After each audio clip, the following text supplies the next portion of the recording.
Hello and welcome back to the channel. So we're taking another look at the Chevy Volt. Mine is a 2012 and my thoughts so far on the vehicle. I've had the opportunity to drive it for a couple thousand miles. So the opinion I give you here is very different from the opinion of somebody who may have had the vehicle for a couple of years and 100,000 miles or thereabouts. So far, I'm extremely satisfied with the vehicle. One of the most important things I realized is now I understand why some of the marketing material tried so hard to explain that this is not a regular hybrid. It's an electric car with a gas range extender. And the way you get that point home is after you get the Chevy Volt, you start the vehicle, let's say in the morning, after plugging in, the car will exclusively each and every time deplete the electrical charge before you have the ICE range extender turn on to keep the vehicle moving. That process happens very seamlessly. And another thing I noticed about the Chevy Volt is that unlike other hybrids where you have a sort of correlation between stepping on the gas or the accelerator and the sound from the gas engine, here there's a total disconnect between the gas engine and the motion of the vehicle. So starting out early in the morning after you've plugged in the vehicle, you can step on the gas all the way down.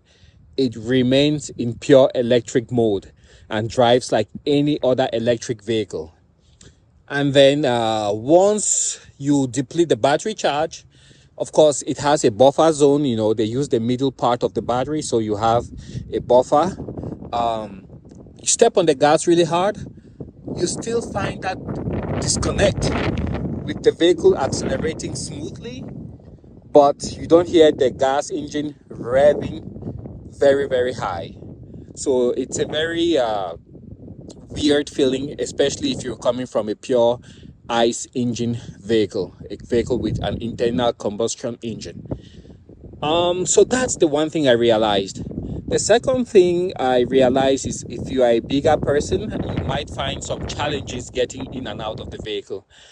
Because if you look at like my seat, I'm vertically challenged, but if I show you the driver's seat where I have it right now,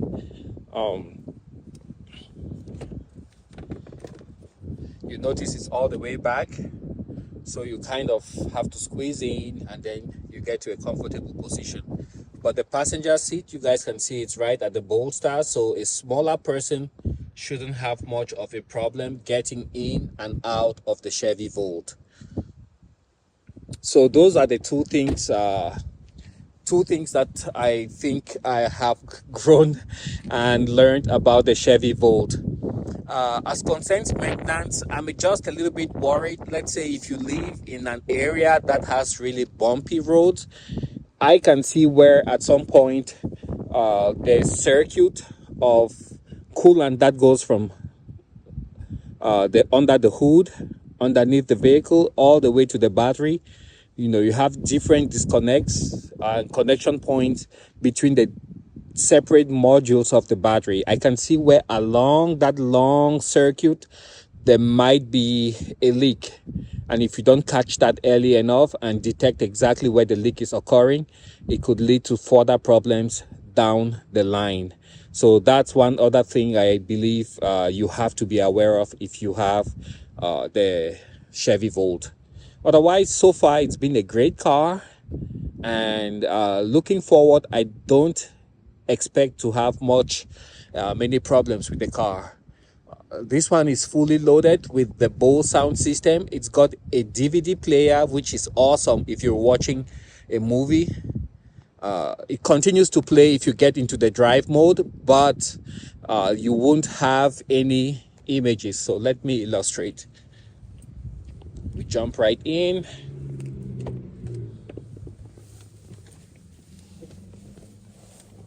And we're inside. So as you guys can see, On this particular Chevy Volt, it says plug in, your battery range is 0. You have the DVD, audio, video. So you can definitely play a movie in there. And what do I have in there? I have Mamma Mia. And that's the DVD I have in there right now. So let's turn on the vehicle and see what happens. Have all the warnings. Switch on over. It's reading the disc. And you can go to full screen.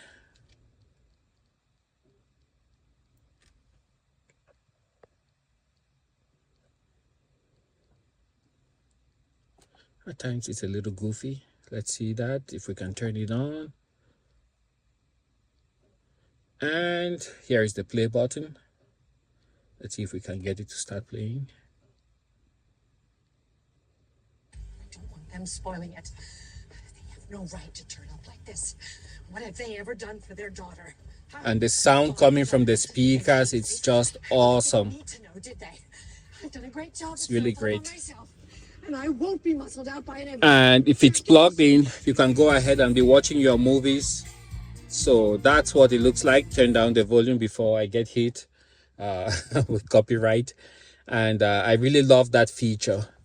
And then you have this little storage cubby up here too, which comes in handy. If you have a device that needs to be charged, you can keep it out of sight, stored in there and charging. And yeah, so the one thing I still don't know how to use yet is the hard disk drive.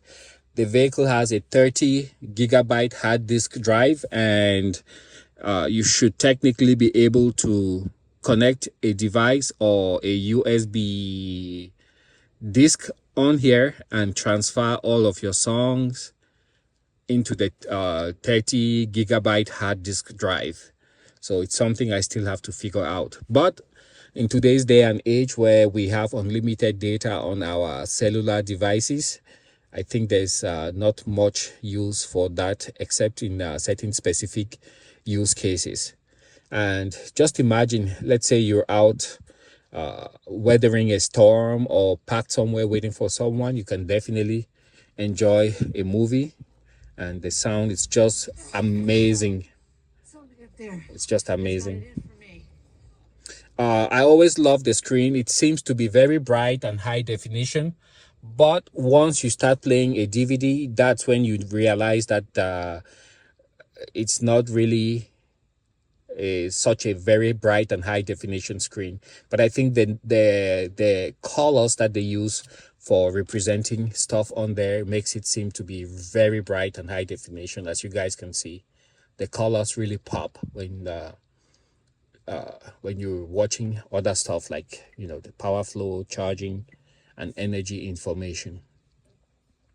One other thing I noticed today when I turned on the car, in the past I've been having just about 35 miles of pure electric driving. Today I had 37 miles showing from a start after a full charge. And this vehicle actually has a brand new high voltage battery. So I think with time, as the vehicle learns my driving style, is going to improve. You can check that out. 200,000 miles.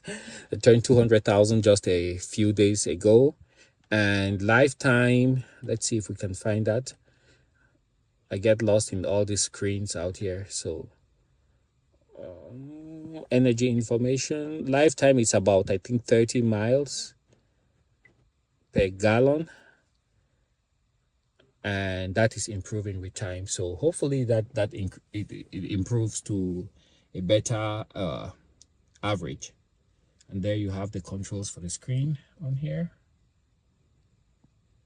I just had an oil change. Press, have 98% remaining. Nope. Tire pressure. The screen seems a little busy, but after driving the vehicle for a while, you know, you get used to it. It's not that bad. And yeah, that's what I had to share with you guys. And So far, I'm really loving the vehicle. I would have loved the styling of the ELR much more, but given that this one is a fully loaded version of the vehicle, the only thing that I think is missing here is the adaptive cruise control. And that is something that would have been nice to have, but this particular vehicle does not have that. So there it is. Thanks for watching, guys. Catch you on the next one. Bye now.